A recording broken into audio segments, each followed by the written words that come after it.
Bueno, les cuento que un poco la idea eh, no es hacer algo ultra expositivo,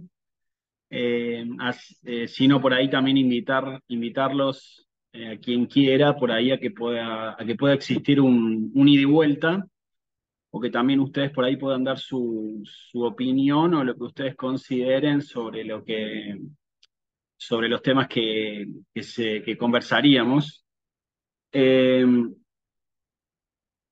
obviamente, eh, yo les voy a proponer solamente algunos puntos, porque el tema creo que daría para conversar mucho sobre distintos puntos de enfoque. Eh, entonces, la verdad es que un poco voy a limitar algunas observaciones que creo que pueden ser interesantes en relación con el tema de cuáles son los beneficios y las ventajas del latín para un niño. eh, y que también en realidad resultan aprovechables para todos los que estudiamos latín, ¿sí? Pero a mí especialmente me interesa por ahí para compartirles algunas de las experiencias que viví en estos años, especialmente con los alumnos homeschoolers, con los quienes he compartido, ya vamos como 3 años a partir el post-pandemia, que se desarrolló mucho lo que es el trabajo virtual y con posibilidad de contactar, en mi caso, a distintos niños de diferentes países, con lo cual ahí de alguna manera se extiende la posibilidad de observación, no solamente a lo que puedo conocer yo en los cercanos sobre Argentina o sobre, por ejemplo, niños, familiares, etcétera, sino con la posibilidad de conocer a otros chicos, otros niños y adolescentes de otros países, ¿sí? En cuanto al tema de las edades, que siempre se conversa, ¿desde qué edad conviene estudiar latín? Bueno, es un poco relativa la respuesta, ¿no? Porque depende del nivel que uno quiera. En mi caso, yo empecé a estudiar a los 12, 13 años y no fue un latín sencillo, sino que directamente en el primer año me acuerdo que ya nos daban para aprender las cosas más difíciles del latín, como esto del tema de las declinaciones, empezar a asociarlo con eso con textos, con verbos, a traducir, y ahí se fue complicando, pero no era este latín, digamos, más ameno, podría decir, que existe actualmente incluso y que nos tenemos que adaptar también, eh, eh, digamos, en cuanto al contenido, ¿sí? Entonces, por ahí yo estoy pensando estas observaciones a partir de niños de aproximadamente 6 7 años, de ahí en adelante, ¿sí? Y naturalmente, seguramente ustedes van a tener sus experiencias, me va a surgir la comparación con lo que se puede observar en el trabajo con adultos, ¿sí? O sea, pasando por las distintas etapas, incluso lo que es adolescencia, lo que es, bueno, ya cuando hablamos de universitario y ya es un adulto, digamos, entonces ya se equipara la cuestión, ¿sí? Pero hay un punto que es muy importante, y por ahí es uno de los que me interesa compartir como un presupuesto, es que en el niño se percibe por la experiencia una facilidad para el aprendizaje natural. Yo lo he pensado, lo he meditado mucho al tema, a ver, es un tema de teoría del conocimiento, básicamente, ¿no? ¿Cómo es el conocimiento humano, por un lado, pero por otro lado, reconociendo que hay distinciones en lo que es cada una de esas etapas de la naturaleza humana?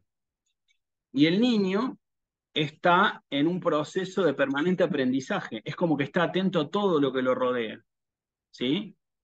Y acá les podría contar muchas anécdotas que me han pasado dando clases de un tema que por ahí uno en su prejuicio cree que al chico lo va a complicar, y cuando uno se da cuenta, cuando uno intenta el feedback, voy a hablar en latín mejor, el reditus, el retorno que siempre decimos, eh, se sorprende. Entonces, ahí surge una primera situación. Una anécdota les cuento, por ejemplo, hace unos días me escribe un sobrino que mi hermana me viene insistiendo hace un tiempo que quiere estudiar latín, Y yo bromeando con él, le contesto, ego sum Sebastián. Y yo dije, bueno, se lo largo. Y yo lo dije simplemente, y me manda un audio por WhatsApp él, y me dice, hola Sebastián, me saluda en latín, salve Sebastián, ego sum, el nombre de mi sobrino, ¿no? El apodo me dijo, ego sum, el apodo. Bueno, la cuestión es que en su respuesta hubo una naturalidad con las formas que se notó como que no lo había sufrido. Digo, no que en sí mismo 3 palabras generen sufrimiento, como sí puedes pasar en una lectura cuando uno recién se va aproximando, pero lo dijo con una naturalidad, con una sencillez, que uno dijo, esto es lo que uno piensa, de la facilidad que tienen, digamos, ¿no? Y eso se puede observar también en cosas que por ahí uno va complicando un poquito más la materia. Entonces, ahí personalmente creo que es un punto que hay que saber aprovechar, esa condición natural del niño que está atento a todo lo que lo rodea y que tiene su cabeza abierta al conocimiento, digamos, ¿no? Al mundo. Por eso también es tan importante por los peligros que hay, por el otro lado, ¿no? Del cuidado que hay que tener con las publicidades, las propagandas, dónde caminan, etcétera. Por esta facilidad que tienen para aprender, ¿no? Y como les comento, me ha pasado en la experiencia verlo esto en chicos desde los 7 años en adelante, 6 7 años en adelante, y mucha mayor facilidad en los primeros años comparado, por ejemplo, con un chico de 13 14 o 15 por ejemplo. O sea, el chico, el niño, tiene mucha facilidad para captar, ¿sí? Esta es mi observación, no sé si a ustedes les puede pasar. Mirá cómo repiten los nenes, ¿vieron? Típica, o están escuchando todo, no sé, ¿dónde escuchó esto? Y lo escuchó en algún lado, y lo repite, ¿no? Bueno, eso, ahí viene otro segundo punto de nuestro tema, que es que aún así, el método que nosotros empleamos, que es la famosa, nuestra palabrita, una de nuestras palabritas preferidas, la repetitio, surte más efecto en ellos, porque todos necesitamos repetición, porque no somos la naturaleza divina. Entonces, para afianzar conocimiento, necesitamos repetir. Pero en ellos parece ser que la repetición de alguna manera fortalece aún más lo que traen naturalmente. Es decir, también necesitan repetición, también necesitan practicar, pero es como que está ayudado eso, es como que les cuesta menos, ¿sí? ¿Eh? Me ha pasado por ahí en experiencias prácticas también que un mismo texto, por ahí uno lo trabaja con un niño y el mismo texto por ahí con un adulto y con el adulto cuesta más. No digo en cuanto a comprensión de fondo, de gramática, de reflexiones, sino, por ejemplo, en cuanto a la lectura de un texto. Eh, ¿Sí? Es como que el adulto por ahí tiene que trabajarlo más, repetir más para pulir cosas. Y el niño, misteriosamente, parece ser como que allana, como que encuentra el camino allanado naturalmente. O, no está, esto no quiere decir que no haga falta repetición, digamos, ¿no? El trabajo, ejercitar, etcétera, ¿sí? Pero bueno, son algunos puntos que es bueno considerar como punto de partida. Y hay dos puntos solamente porque no nos da mucho no les quiero sacar mucho tiempo. La idea sería dejar abierto el canal para otros encuentros. Yo les quiero compartir dos imágenes solamente para observar ventajas que tiene el estudio del latín para los niños, ¿sí? Ya les digo, son muchas las cosas que se podría conversar y muchas también en complejidad, ¿sí? Es decir, quizás algunas de las cosas que les voy a comentar ahora, en mi experiencia de clases de latín para homeschoolers, a medida que los temas se van complicando, también se puede aplicar esto que vamos a conversar, ¿sí? Pero estoy pensando especialmente en etapas iniciales, ¿sí? Eh, y hay un primer punto que es que en esa etapa de descubrimiento del mundo, digamos, al estudiar el latín se puede el niño puede comenzar a descubrir por asociaciones la cercanía que existe entre el latín y el español. ¿Sí? Es decir, que la mente, ¿saben por qué se los comento esto? Porque se habla mucho de lengua muerta. Personalmente no comparto la afirmación de que el latín sea una lengua muerta. No porque no se hable, sino por la cercanía que tiene con nuestra lengua. ¿Sí? Como pueden ver en muchas de las palabras de los nombres de los animales, animalia, que aparecen aquí. ¿Sí? Bueno, fíjense que acá curiosamente la I se les ha puesto un poco rara, así que cuidado aquí porque no hay dos acentos, sino que el acento va aquí en la A, animalia. ¿Sí? Eh, pero un primer punto interesante entonces es la capacidad de favorecer en los chicos la asociación. ¿Sí? Con lo cual ya ahí hay un trabajo intelectual. ¿Sí? En puntos sencillos. Pero es la posibilidad de relacionar, de vincular conceptos, justamente también y hoy, en un periodo, en un momento en que, de alguna manera, está afectada la capacidad de asociación y razonamiento por todo lo que es la tecnología. ¿Sí? Yo es una de las utilidades que le encuentro. ¿Sí? Es decir, en mi época, in illo tempore, como se dice en el Evangelio, no teníamos inteligencia artificial. Entonces, si yo veía la palabra tigris, era fácil, pero si esta palabra estaba declinada, que es uno de los puntos del latín, yo no obtenía un celular en la mano al lado mío, que es como un apéndice hoy, para buscar qué significa tigrem, en qué caso está, si está declinada o no. ¿Sí? Tenía que usar la cabeza para buscar en el diccionario qué palabra podía estar relacionada con la que yo estaba viendo en pantalla, en mi carpeta o en el libro, Tigrem, por ejemplo, hasta llegar a Tigris. ¿Sí? Como eso está afectado hoy, a mí me llama, me causa, me genera interés el desarrollo de esta capacidad de asociación. ¿Sí? El chico pueda vincular cosas, que pueda relacionar, que pueda sacar conclusiones. Y uno de los puntos también está en lo que es la cercanía también del latín con el español. Es decir, reconocer efectivamente al latín como lengua madre. ¿Sí? Entonces, ese es uno de los puntos que me parece muy bueno para trabajar. O sea, fíjense cómo se van relacionando todo lo que hablamos de la condición natural del niño, ¿sí? Sumado a estos aspectos que estamos o este primer punto que uno podría trabajar. ¿Sí? Obviamente va a haber también una parte de detalles técnicos. ¿Sí? Por ejemplo, fíjense con la palabra águila, que en latín es aquila. ¿Sí? Bueno, aquí sobre este tipo de palabras me ha pasado que yo, por ejemplo, con adultos, tengo que insistir mucho más en tener cuidado con lo que es la inclinación natural a pronunciar la Q con la U como lo leeríamos en español.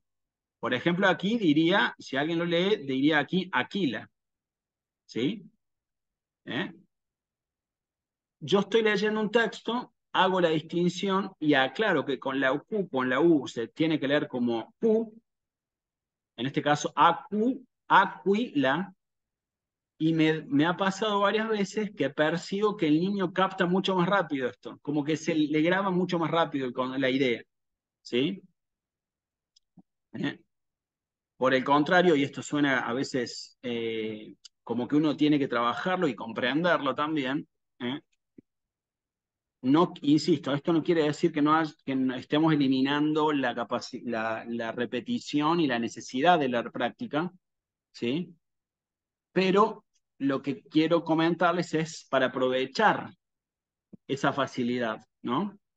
¿Sí? Por ejemplo, en estas dos palabras que son bastante conocidas, ¿eh? Muchas veces pasa que los adultos dicen aquí requiem y requiescat, ¿sí? La realidad es que, por ejemplo, cuando se dice misa de requiem, es muy común eso, lo mismo que hemos conversado muchas veces con otras palabras, ¿no? Que eso sería una forma de latín vulgar, ¿sí? ¿Cómo son estas dos formas? Requiem y requiescat, ¿sí? El niño parece captar con mucha mayor rapidez este punto. Ah, dijo la Q con la U, requiem, ¿sí? Entonces, uno tiene que insistir menos por ahí sobre este punto, ¿sí? Y también otra experiencia que me ha pasado es que, curiosamente, a medida que van creciendo, se va como generando mayor distracción, ¿sí? Esto es algo que, insisto, estoy compartiendo experiencias por ahí como padres, abuelos, cada uno de ustedes puede hacer sus observaciones, ¿no? También hay que pensar en distinciones entre los niños.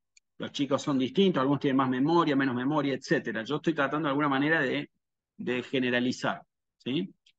Es decir, me ha pasado con chicos de 7, 8, quizás 9 años, como que captan muy bien la distinción aquí, por ejemplo, Requiem. Y después, como que quizás empiezan a tener, pienso yo, una hipótesis, como que empiezan a tener acceso a mayor contenido y están más distraídos, ¿sí? Porque en realidad no es que estemos hablando de una regla que sea difícil, simplemente se trata de, cuando tengo la Q con la U, ¿sí? Recordar que la tengo que pronunciar como, propiamente, en ese caso como qui, ¿sí? Ahí está uno de los puntos, ¿sí? Entonces aquí va a ser requiem, requiescat, aquila, ¿sí? Eh, Pienso yo que una hipótesis, como les digo, puede ser que, y todavía hoy hay que prestar más atención, existe mucha información, recibimos información permanentemente, y si estamos mucho, ni hablar los que vieron están en contacto con muchos grupos de redes sociales, grupos de WhatsApp, es como que la información es permanente, ¿no? Entonces, de alguna manera eso puede obstaculizar la capacidad de concentración, ¿sí? Pero bueno, son digamos, algunas observaciones que una de las que primero les podría comentar. Después, bueno, está el tema, lo mismo con otras reglas de pronunciación, por ejemplo, cuando aparece la C con la E, se aplica lo mismo, ¿sí? Eh, Bueno, ese es un primer punto. Si quiera comentar algo, habilítese sin problema. Acuérdense, libertas, eh, así que como la encíclica. Eh, Voy a compartirles una segunda placa. A ver, espérenme a ver si logro pasarla bien.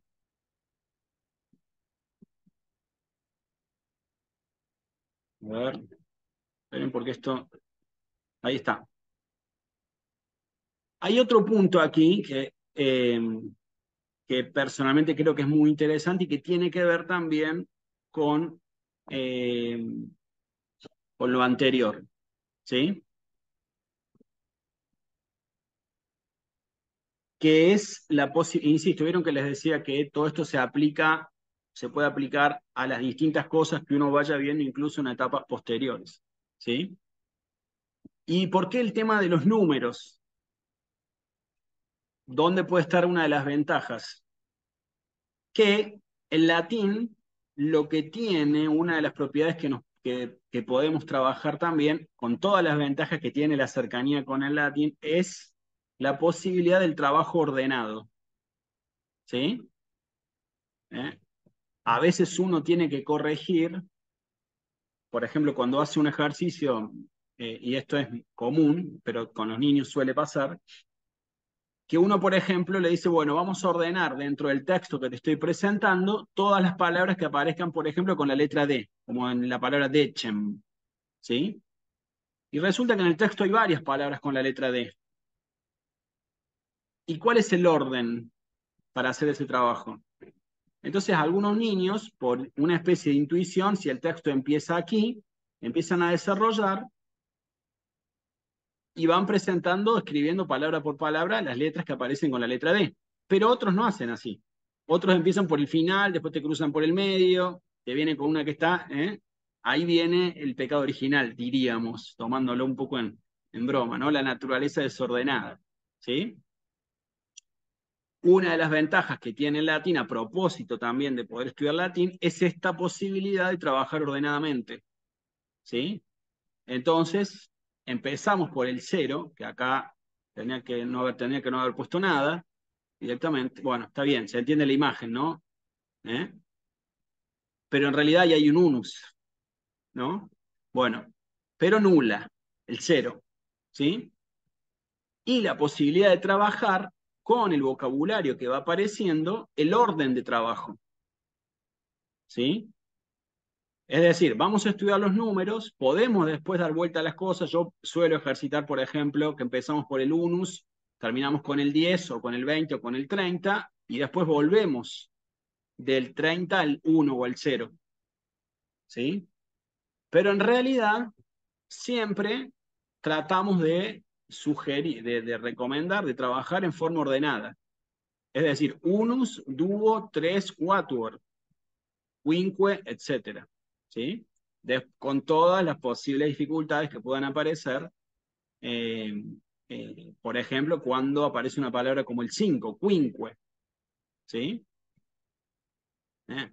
Entonces, creo que ese también es otro punto interesante para poder contribuir, digamos, a lo que es un trabajo ordenado y que se ordene propiamente el intelecto nuestro humano, ¿sí? Para el estudio en general y después aplicable a la vida también, ¿sí? ¿Eh? Esto, por ejemplo, es muy interesante, un comentario que pensaba cuando estaba organizando esta pequeña reunión. Esto es muy frecuente, por ejemplo, en Santo Tomás de Aquino, porque Santo Tomás de Aquino es muy estructurado y muy ordenado en su exposición. Entonces, cuando uno estudia a Santo Tomás, que también se puede estudiar en latín, uno de alguna manera ordena su cabeza, porque Santo Tomás, toda la estructura de Santo Tomás en la Suma Teológica, por ejemplo, es una estructura ordenada. Santo Tomás comienza con la creación del hombre, sigue en la Suma Teológica, estoy hablando, sigue con lo que es la vida de la persona en la tierra, todo lo que es la vida, los problemas, las virtudes, los vicios, en el camino del hombre hacia Dios. Ahí hay un orden. Y termina con la muerte, digamos, y con todos los sacramentos que ayudan a que el hombre vuelva a Dios, que es la causa final última, digamos. ¿Sí? Ese es el orden de Santo Tomás, pero además en todas las cuestiones que va planteando, él no las pone dispersas, las pone ordenadas. Es esto mismo que estamos hablando nosotros acá. Es decir, vamos a considerar si era importante que Cristo muriera en la cruz, por ejemplo, en la tercera parte de la suma. Hace toda una explicación y va ordenadamente, ¿sí? O el nacimiento de Cristo. Empieza con María y la Anunciación, etcétera, y va desarrollando ordenadamente hasta llegar por ejemplo, a aspectos de la infancia, ¿no? Bueno, es eso mismo un poco entonces lo que tratamos nosotros de recomendar como una de las ventajas o beneficios que puede traer el estudio del latín. Esto mismo, y con esto voy cerrando como mi parte, a ver qué les parece a ustedes, esto mismo después se puede aplicar cuando uno tiene que traducir un texto, en otra etapa, en otra instancia, digamos, ¿no? Porque el mismo orden que podemos aprovechar en etapas iniciales va a existir, ¿sí? Cuando nosotros tengamos que traducir, voy a poner una oración bien sencilla, ¿sí? ¿Eh? Cuando tengamos que traducir una oración de 4 palabras muy simple. Pero también aquí, y esto se puede empezar a ejercitar desde esta instancia, digamos, no es que uno toma el diccionario y empieza a traducir. Una vez me pasó con una alumna que le pregunté que no estaba introduciéndose en el latín. Uno de los problemas que hay en el homeschooling es que en el latín a veces los chicos están como muy solos ¿sí? Entonces toman los libros y bueno, a la buena de Dios, digamos, ¿no? Más o menos. Eh, entonces me decía, ¿cómo haces? Le preguntaba, ¿cómo haces para traducir? Busco el diccionario y empiezo a buscar las palabras, me dice. ¿Sí? Bueno, en latín no es así. No es como en el inglés, que si uno conoce el vocabulario y más o menos ve la estructura de la oración, como es bastante secuencial, uno puede traducirlo. ¿Sí? Obviamente estamos hablando excluido todo lo que es la búsqueda en redes y demás. ¿Sí? Pero en el latín no es suficiente conocer el vocabulario, hay un orden también.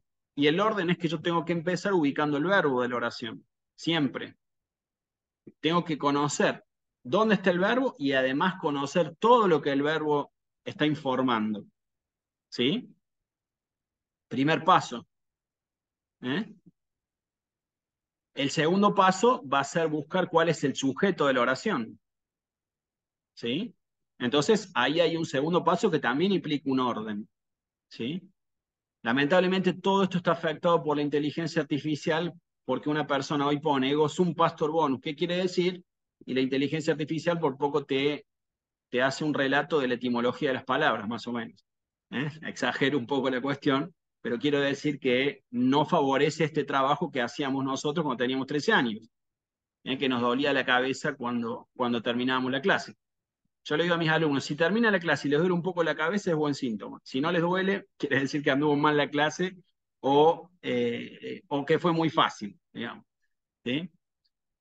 Tampoco es para asustarse, pero sí para ser conscientes que este trabajo implica un orden y que va ordenando la cabeza de los niños. Eso es muy, muy bueno, insisto, para cuestiones de razón práctica, que son aprovechables. ¿Cuáles sugiero yo algunas o las que yo aplicaría? Que así como uno cuando traduce tiene que tener un orden práctico, digamos, que supone un orden especulativo también, en la vida concreta también sucede lo mismo. No puede ir uno a desayunar si todavía no se higienizó. ¿Me explico? Este es el orden que se puede generar porque se ordena la cabeza, digamos. ¿Sí? Insisto, esto si se trabaja bien, no si se recurre a la tecnología, ¿no? Y siguiendo con el orden, después voy a buscar todo lo que sean algunos complementos o algún atributo del sujeto, por ejemplo, como pastor bonus.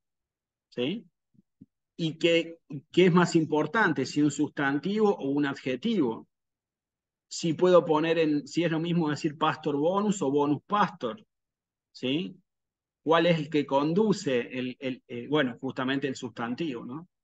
Bueno, por eso les decía que todo esto aplicable desde los primeros pasos, cuando uno estudia, por ejemplo, los números, el evaluar según un orden, el hacer trabajar según un orden determinado, que se respete ese orden, ¿sí?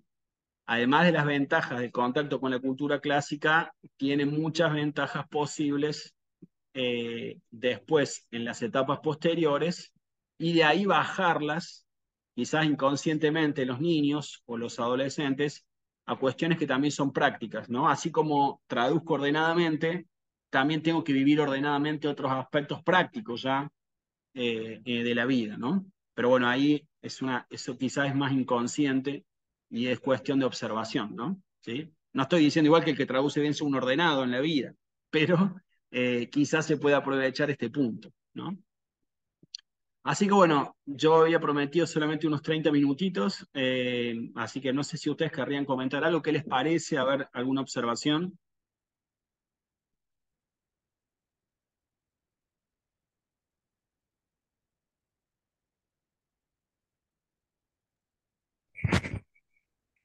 Bueno, a ver, en definitiva es lo de serva ordinem et ordo servabilité. Exactamente, exactamente. Exacto, pero el problema que yo veo es que los niños, bueno, yo estoy hablando de España, lo digo por mis nietas, por lo que escucho.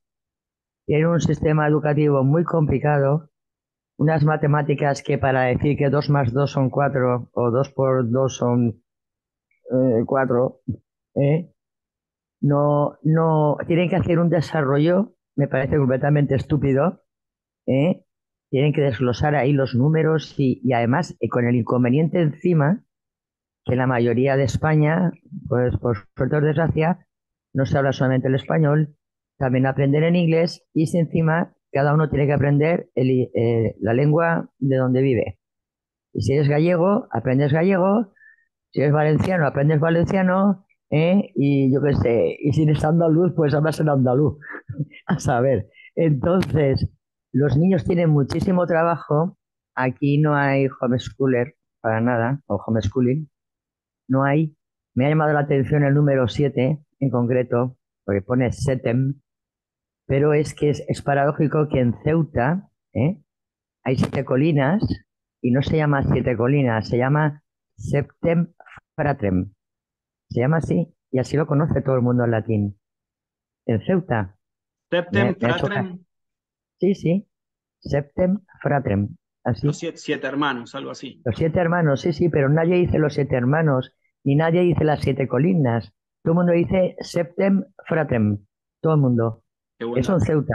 Sí, sí, Claro. es un buen dato, en Ceuta, en concreto. Y yo, a ver, por ejemplo, en la problemática, yo se lo he dicho mucho a mi hija, ¿no?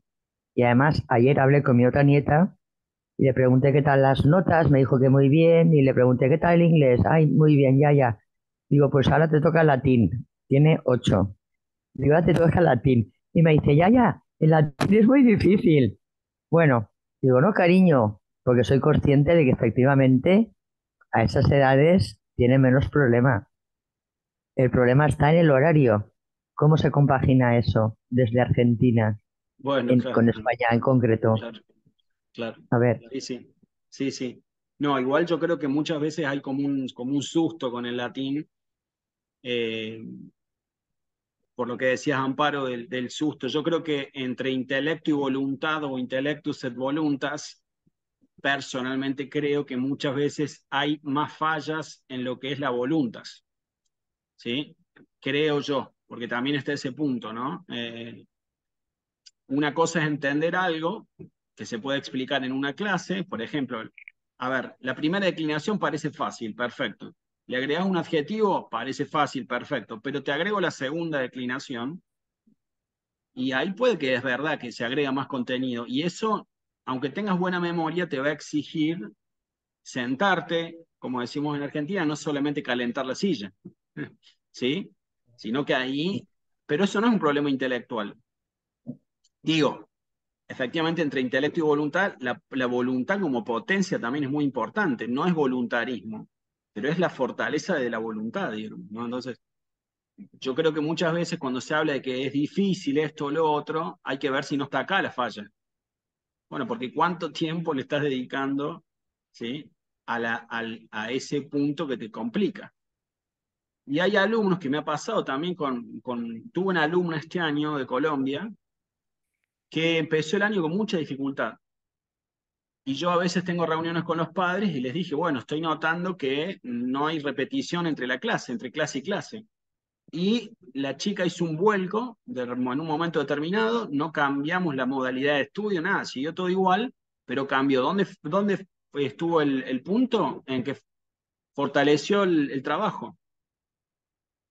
Entonces, a veces se hace como una fama del latín, digamos, que es verdad que no es, con todo el respeto con el inglés, por ejemplo, eh, es verdad que no es lo mismo, porque hay declinaciones, por ejemplo, y es verdad que genera un trabajo intelectual distinto, pero tampoco hay que exagerarlo, ¿no?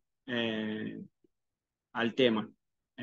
Porque a veces incluso, no quiero caer en conspiración, pero cuando uno desprecia el latín, no se desprecia solamente el latín como lengua madre, sino que hay todo un factor espiritual. Entonces, a veces me ha pasado leer algún artículo, no, el latín es una lengua muerta, no sirve para nada, ¿para qué te sirve? Bla, bla, bla. Y en el fondo estás atacando lo espiritual, no lo material, ¿no? Y ahí surgen muchas observaciones que pueden, comentarios que se podrían abrir sobre el tema, ¿no? en cuestión de lo espiritual que dice usted, tiene razón, porque de las 3 que tengo, una de ellas asocia el latín con las oraciones. Claro. Exacto. ella es muy espiritual desde ese punto de vista. Claro, Entonces, la hermana, para nada, para nada, pero ella sí. Y entonces cuando ella, si yo le digo, te enseño la Ave María, la ella te lo enseña. Bueno, aquí decimos ya. Eh, claro. entonces dije, vale, ya, sí, está dispuesta a aprenderlo. Entonces, ellas interpretan como que el latín es Y algo sí, religioso desde ese ámbito. claro, Pero yo es que creo que tienen muchísimas asignaturas, pero claro, muchísimas. Es exagerado. Y además, claro, no es que tengan todo en español, es que independientemente del inglés, es que tienen ciencias naturales en valenciano. Unos claro, proyectos que me parecen brutales para la edad que tienen. Sinceramente, a mí me claro, lo parece. claro, Y yo no sé cómo se puede compaginar eso, porque si usted me claro. dice, mira, pues si tus nietas quieren, a tal hora, a tal día les doy la clase. Yo se la pago, eso no pasa nada. El problema es saber Claro. cómo los horarios, cómo los Ese arreglamos. sería, claro, ese nos llevaría a un tema de práctico, ¿no? Claro, es que ahí Pero, está el problema. pero creo que, a ver, que tenemos que tratar digamos, o personalmente me interesa meditar el punto eh, de la cuestión espiritual que trae aparejada el latín y después hay otras cuestiones. Por ejemplo, un punto que me ha parecido muy positivo este año a mí fue que yo empecé algunos cursos en marzo. Pasó rápido el año, ¿no? Marzo, abril, con homeschoolers, una clase todas las semanas. Bueno, eso ya de por sí es muy bueno. Después, si se lograron mejores o no, pero bueno, lamentablemente, si están en Colombia, no podemos tener una clase presencial, o en Perú, o en México, o en Estados Unidos. Pero bueno, pero es aprovechar lo que tenemos, digamos, ¿no? Así que bueno, yo espero que la verdad que son dos pequeños, dos puntos, el tema como les decía, de la posibilidad de asociación y el orden en el trabajo, que se puede hacer y aprovechando el latín. Así que bueno, simplemente esos dos puntitos como para conversar algunos temitas. Y bueno, Dios mediante, podremos trabajar algunos otros puntos en algunas reuniones o cursos que hagamos. ¿Sí? ¿Ok? Así que bueno, muchas gracias a los que estuvieron. Espero que les haya interesado la conversación. Y Dios mediante, nos vemos en alguna otra actividad. Gracias. ¿Sí? Bueno, que tengan buena tarde.